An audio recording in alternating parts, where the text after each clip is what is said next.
folks, this is Hacksaw Jim Duggan, and you're watching WGS-TV. Tough guy.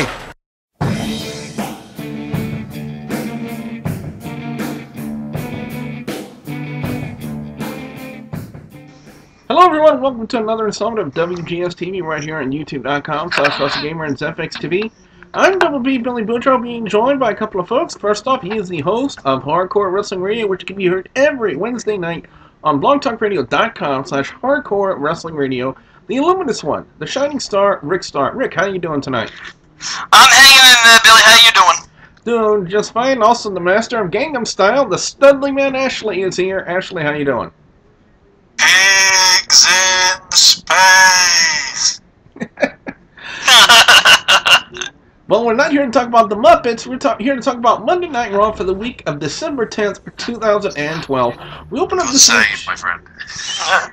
We open up this week's Monday Night Raw with Dolph Ziggler on a ladder in the middle of the ring to cut a promo about his match at Money in the Bank, and then he gets further interrupted by Sheamus, because in the promo, Ziggler said he's going to be cashing in his Money in the Bank contract on Big Show at TLC and become the new World Heavyweight Champion, and not only that, become the best World Heavyweight Champion ever. Sheamus comes out to kind of counteract Ziggler and saying, you know, you're not going to have to cash in on Big Show, you're going to have to cash in on me.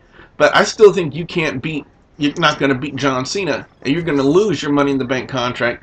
Big Show comes out and starts saying that, you know, both these guys were complaining about something that's never really going to happen, and that Big Show, you know, if it wasn't for the no contact clause that happened on Friday Night SmackDown, that he would have gone down there and knocked Sheamus out. And Big Show also invited Ziggler to try to cash in his Money in the Bank contract because Big Show would knock him out too. Well, Sheamus replies by saying, well, you know what, I may not be able to have any contact with you, Big Show, but there's someone else here in the ring that I can't have contact with. And poor old Mr. Ziggles left on top of the ladder. He takes a header, well, sort of, as he straddles the top rope on the way down, all the way out to the outside off the ladder. A very interesting way to open up Monday Night Raw. I thought it was very entertaining, and for once, we got to see Ziggler open a Monday Night Raw. Not very often we see Ziggler open up Monday Night Raw with a promo, and a very good job on that promo too. I'm going to give it a 4 out of 5. Now, before we get to the next match, we had Vince McMahon come out and wanted to kind of praise Vicky Guerrero for the main event, which was John Cena versus Big Show, and McMahon kind of coached Vicky into making a double main event based on the actions we just saw. I'm sorry, Ash? Manipulated. It's not coaching, it's sheer manipulation. Oh, yeah, Vince manipulated Vicky Guerrero into making the next match based on what happened and with the opening segment. Dolph Ziggler to take on Sheamus, but Vince McMahon said, you know what, he'd be even better? A triple main event, and Vicky Guerrero, you know, throws in the suggestion of having AJ in the handicap match, and McMahon said, you know what, why not go all out? Vicky Guerrero versus AJ Lee. And Vicky Guerrero just left there stunned. As we get to the next match, Ashley, which saw the #1 contender of the United States title take on the #1 contender for the Intercontinental title. Yes, we had the match between, well, once it was a match, a brief aperitif between R-Truth and Wade Barrett, because within about 2 minutes, R-Truth won. Apparently, they decided to waste 6 minutes of what the match probably would have been by having Vince go, Vicky, say, I love cocks. Wait, that was a script from 2006, sorry. Yeah. Well, in this next match here, guys, we already had announced that Rey Mysterio and Sin Cara are going to be in a #1 contenders tables match to determine new #1 contenders for the tag team titles, but we needed a qualifying match to determine who's also is going to be in that tables match, Rick, and that's what we had up next. Yes, we had the Usos, we had Epico Primo, we had Primetime Players, as well as Rhodes Scholars. Now, this would be Cody Rhodes' returning match from an injury, and not only did he return, he had a little bit of dirt on his face. I don't know if he, didn't wash up before the match, or wait, that was his mustache. I'm sorry. Call me crazy. It took me a second. I had to take a double take on that. Nonetheless, this was a pretty good first time that the WWE's actually done some elimination match. It was an elimination four corners match. That was a mouthful. Anyways, the Usos, actually, they started off by taking out Logo and Primo by hitting them with their signature splash move. Then they went on with the Primetime Players, and they did another splash and took out the Primetime Players. And the Primetime Players, they were gone. It was down to the Usos and to the Rhodes Scholars. The Usos were on a roll, and they were looking like they were getting ready to take out Cody Rhodes with another splash. But Cody Rhodes is like, he got his knees up, and then he picked up one of the Usos. I don't know which one it was. I'm sorry, I can never tell the two apart. And hit him with a crossroads, and they get the win. And the Rhodes Scholars are your new #1 contenders. Okay. And this was a great match.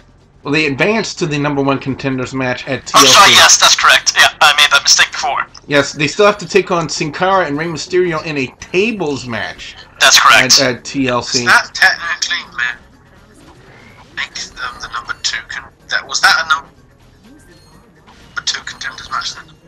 Well, then what? That was the #2 contenders, yeah. But then what would be Mysterio and Sin Cara? I guess they're the shit then, huh? That means that Mysterio and Sin Cara is the piss, and they're the shit. Is that it? Does that sound right? You score on the Four Corners match, Rick? I'd give it out a 4 out of 5. Absolutely.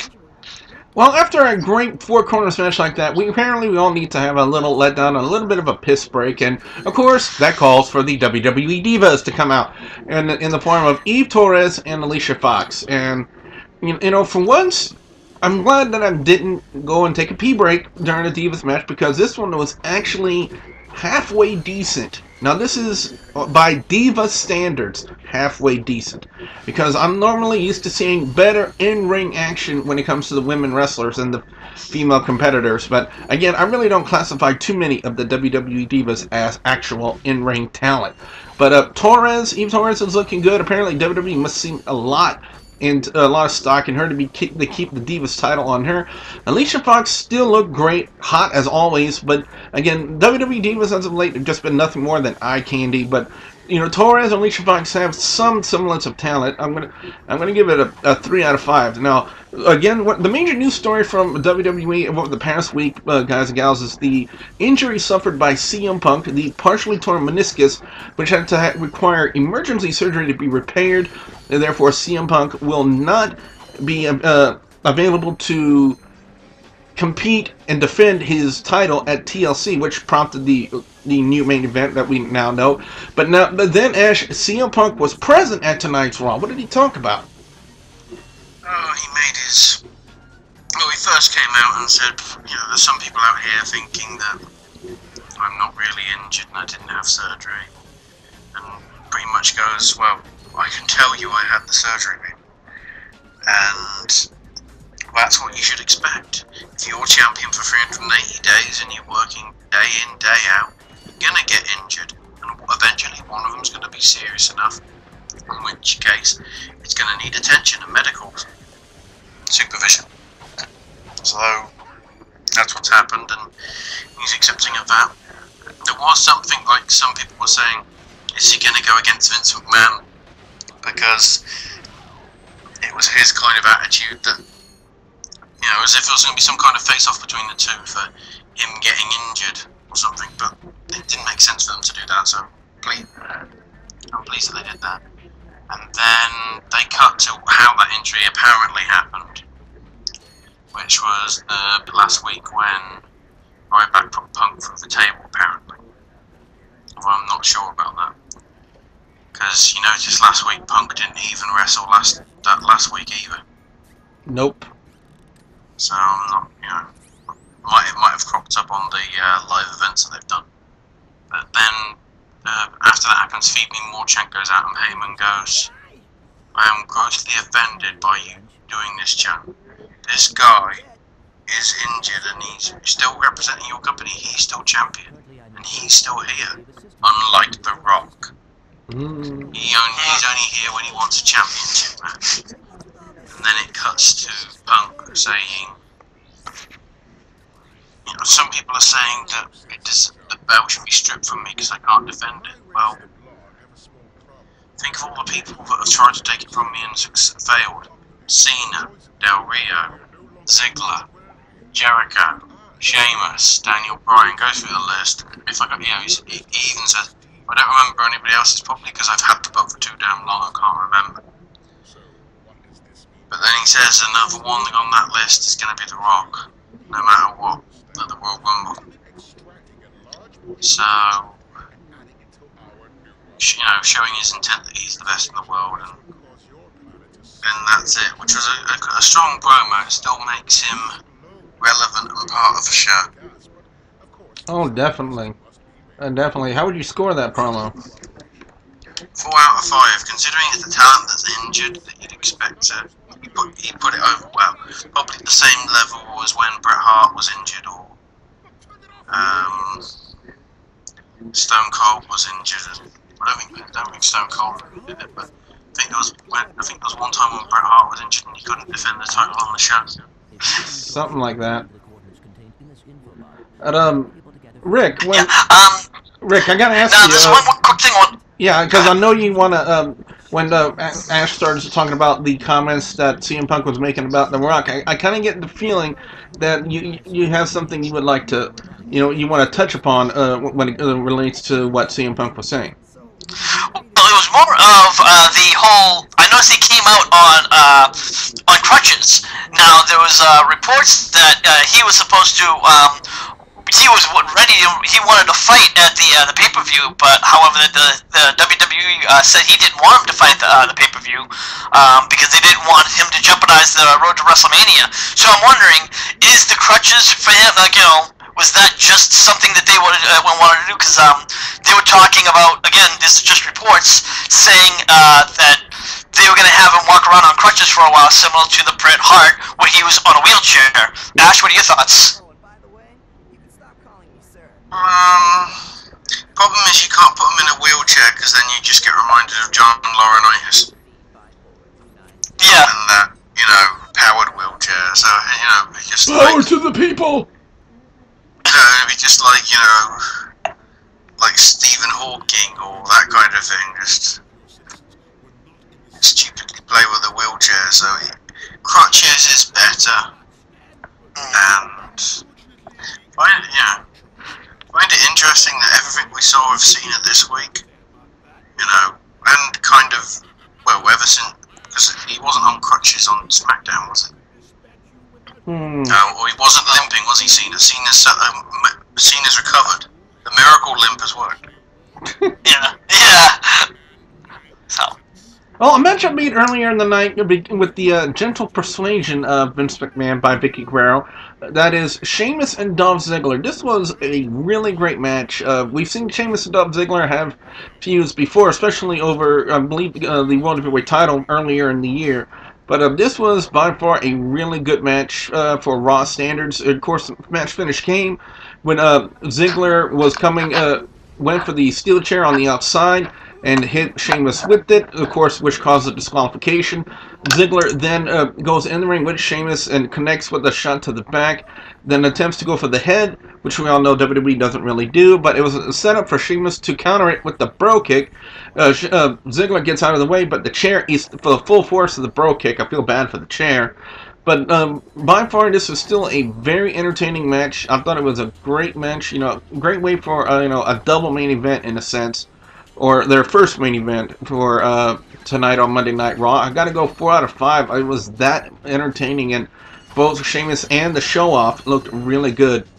But next up, Ash, we had some Mexicans ordering some woo-woo-woo. Yes, it was an interesting match between... Well, I feel an alert coming. Well, no, you got to explain who was in the match first. Well, we had Alberto Del Rio and Zack Ryder. Attention! Jobber alert!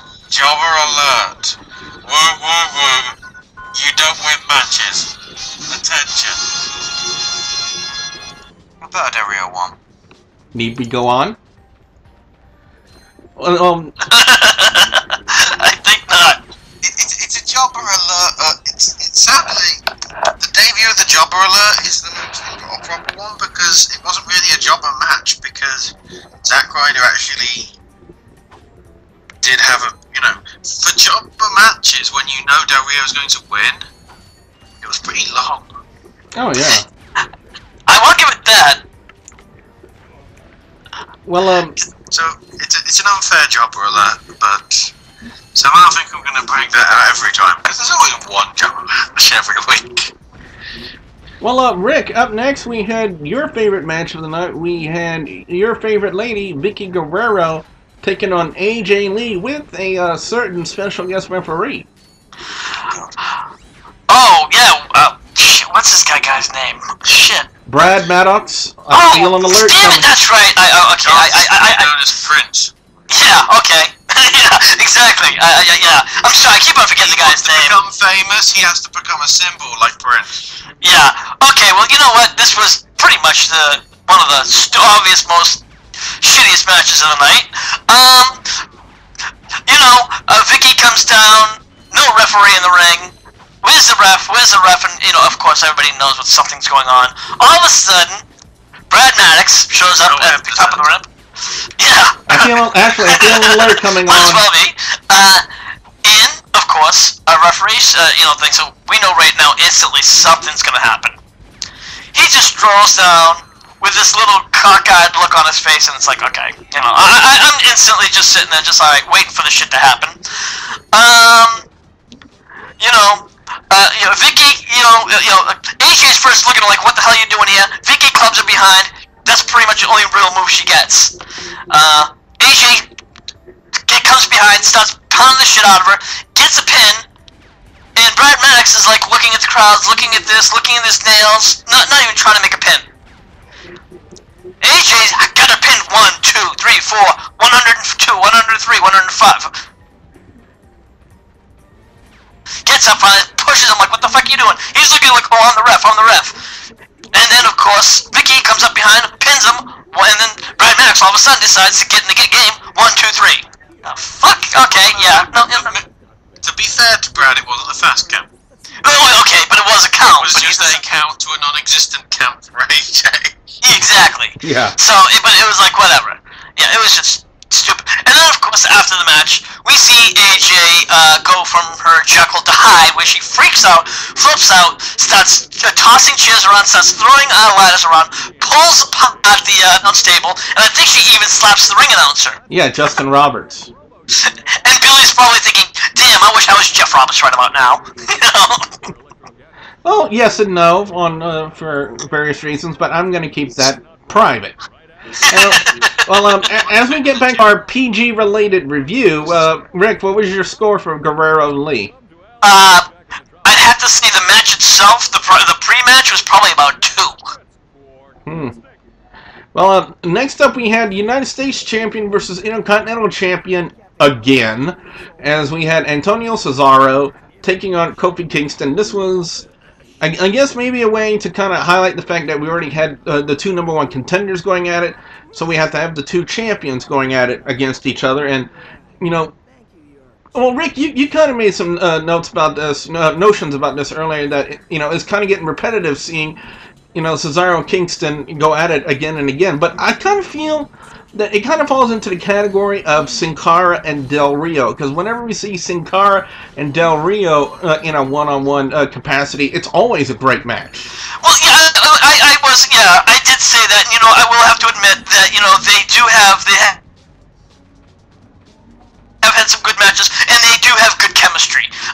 So yeah, absolutely, I do have to give you that. I just thought the fact that they had 2 matches so close together was a little too much. If they had kind of spaced it out a little bit more, maybe it would not have been so bad. Well, considering that both matches did not have a clean finish, this one had to have a clean finish, and boy, what a finish it was. Kingston was going for his usual high cross body. Cesaro counters it by catching him into a tilt-a-whirl backbreaker, but this was a thing of beauty to see that counter. I mean, Cesaro you know, he's getting some props from me because, well, I'm going to give it to both Cesaro and Kingston because it takes two to pull off a spot, and they did that one beautifully. Because, you know, just a tiny step off could have resulted in a disaster in that counter. I got to tell you that right now. But they did it beautifully. And, you know, when we're talking about disasters being one step up, to think back Kingston and The Miz, and that nice shiny scar that Miz will have on his forehead above his right eye for the rest of his life. But the finish came with Cesaro at the tilt-a-whirl backbreaker. Cesaro hits the neutralizer. The United States champion gets the win over the Intercontinental champion. I got to go 4.5 out of 5 on that one. Just based on great match content, and the finish was absolutely, it took it for that match. But Ashley, your favorite show, Miz TV, was up next. Yes, we had the arrival of the Road Scholars, who obviously wrestled earlier in the night. But Miz introduced them as the Beardo and the Weirdo. And immediately Cody and Sandow, and it's only just now that I've noticed Sandow holds the microphone like it's a fine glass of Merlot. If you didn't notice that, you're welcome. But yeah, they came out and saying, why should we be on the show? There's no point. Taking quick jabs at each other, quite literally, in the fact that Miz talked about their chances of beating Mysterio and Cara in the tables match was pretty slim, as, quote, you'll be out on the canvas quicker than Manny Pacquiao in the 6th. Oh! And then making jokes about Cody's, you know, sometimes they say it's a stain, but I'm just wondering now if it's some of Sandow's beard that's rubbed off on you, which, yeah. But then it turned interesting because Miz kept talking about, you know, it's how Sandow never once visited you when you were injured. And that how he's going around the back saying that he was the one carrying the group and he's the Shawn Michaels and you're the Marty Jannetty. And possibly teasing at split up at some point in the future. But he says as well, you've always been in the shadow of somebody, whether it's your family, whether it's your tag partner. And he says he's had enough, and they go off stage. And so he formally thanks them for coming on, and realises that they shouldn't be called the Beardo and the Weirdo. The Pink and the Stink. You know, actually, you did make a good point about that there's a possible split, but I'm wondering even more something else. I'm wondering if there's going to be a feud between The Miz and Cody Rhodes. What do you think about that? Because he was more capping on Rhodes than he was with...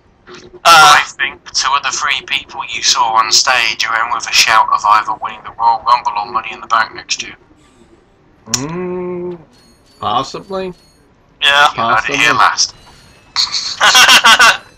Well, Rick, fresh off of your frustration from the Vicky Guerrero AJ Lee match, the main event saw a WrestleMania rewind, in a sense, from WrestleMania 20 with the United States title being on the line, which saw John Cena taking on the Big Show. Your thoughts?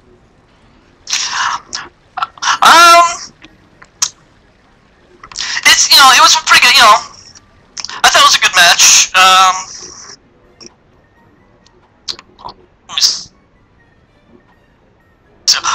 For the Big Show in the match, I thought it was a good match. But, I noticed that,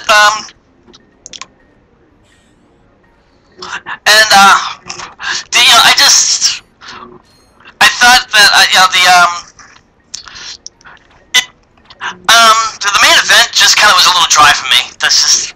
Well, actually, one's got to think, with the addition of Dolph Ziggler on commentary, it kind of made the main event all that better, having him there, right there on commentary, to put him in his match with John Cena over for TLC, wouldn't you think? I would say so, but I just think the whole thing. I just don't get the whole thing with the addition to with a run in from the Shield. Just and then all of a sudden everybody else run. I mean, I understand that they did it for the leading up to the TLC. I'm still trying to figure out what that's all about. It's just, you know what I mean? Ash, what are your thoughts about it? I thought it was a decent main event. It's obviously the kind of spectacle thing that they want to have with a go-home show. Obviously, the ending got a little crazy with everyone and their mother. But I think, even before we talk about the ending, which you'll probably get to, Billy, we need to address that girl. Oh, yes. Apparently now we have, well, for those of you, for some inane reason, I know this reference. Don't even ask me why I know it, but I just know it. You know, back in American Idol, which apparently when it was back in its heyday, I, for some unknown reason, watched one episode and I literally threw up after seeing that. Apparently, you know, the big story from that was that guy Sanjaya and this fan, when he got voted off the show, this girl that was crying her eyes out when he got voted off. Now, apparently now we have a new era Sanjaya in the form of John Cena. When John Cena made his entrance tonight, WWE cuts to a 12-year-old girl crying her eyes out.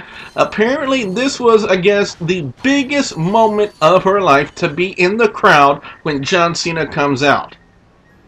Wow, what does that say about the rest of her life? It's all downhill from there? Probably. But, anyway, you know, we really didn't have a decisive finish on this because, as Rick mentioned, we had the run-in by the Shield, but then that prompts Team Hell No to come out, but the odds are still not in their favor as Dolph Ziggler gets into the fray, and the Big Show also recovers and joins in. That prompts Ryback. No, Sheamus, I'm sorry. Sheamus first to come out, but we did notice, you know, just like I botched, WWE botched as well, because I caught it. I don't know if you guys caught it, but I caught it for sure. When Sheamus was running out, the Titantron did not say Sheamus on it. It said Ryback.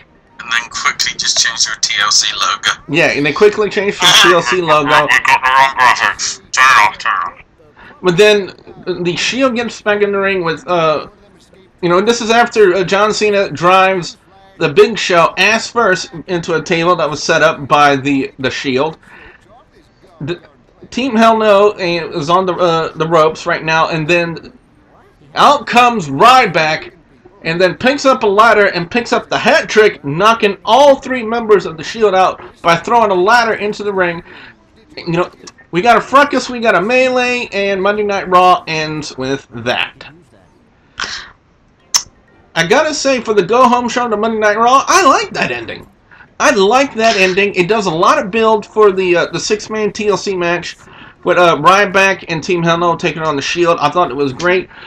Sheamus was ponying Dolph Ziggler around, making him look like a you-know-what, like a Vicky Guerrero. And and Cena and Big Show, I thought that was okay. I gotta go 4 out of 5 on this one. Overall score on Monday Night Raw this week, it's gonna get a 4 out of 5 from me. I love the opening with Ziggler, Sheamus, and the Big Show. Of course, we have Vince McMahon's gentle persuasion for Vicky Guerrero to make the matches with her and AJ Lee and Sheamus and Dolph Ziggler. R-Truth and Wade Barrett for, you know, two #1 contenders taking each other on the go-home show. It wasn't really very interesting. I thought the commentary between the champions was a little bit more interesting than that. And the fact that, of course, Antonio Cesaro, still says that it's not wearing a man purse, it's a satchel, and only a real man can wear a satchel. The Four Corners tag team match, you know, as of late, the tag team wrestling in the WWE has been a little stale, but they really picked up the ball with the Four Corners match. I really enjoyed that. Eve Torres and Alicia Fox, it was somewhat decent. I love the promo with Punk, you know, of course, and the references he made to The Rock, because I kind of agree with him in a few senses. Sheamus and Dolph Ziggler was a great match. Just a shame we didn't have a clean finish. Alberto Del Rio and Zack Ryder for a jobber match. It looked really good, to be honest with you. Vicky Guerrero and AJ Lee with Brad Maddox as the referee. It was kind of inevitable and kind of predictable what was going to happen with Brad Maddox coming out there, to be honest with you. But again, I'm going to go on record that AJ Lee is the only diva in the entire world that can make a skull and crossbones look hot. The United States champion taking on the Intercontinental champion Cesaro and Kingston, that was a phenomenal match. Again, I gotta go back to referencing the counter to the high cross body into a tilt-a-whirl backbreaker. That was a beautiful spot, and they pulled it off magnificently. And Miz TV with Rhodes Scholars, all I can say is pain can stink. And of course, the ending, it was a great way to lead in and build up until to their match. I'm talking about with we got Cena and Ziggler. Then we also have Show and Sheamus being there, even though they did not make any contact with each other. And of course, we had the 6-man involved in the TLC match. We had Team Hell No, Ryback, and we also had the Shield. And I thought it was a great ending. 4 out of 5 from me. Ash, I want to start with you first. Your overall score and thoughts on Monday Night Raw. Somewhere in between 3.5 and 4. It was a good, strong go-home show, given the TLC's coming up in 6 days.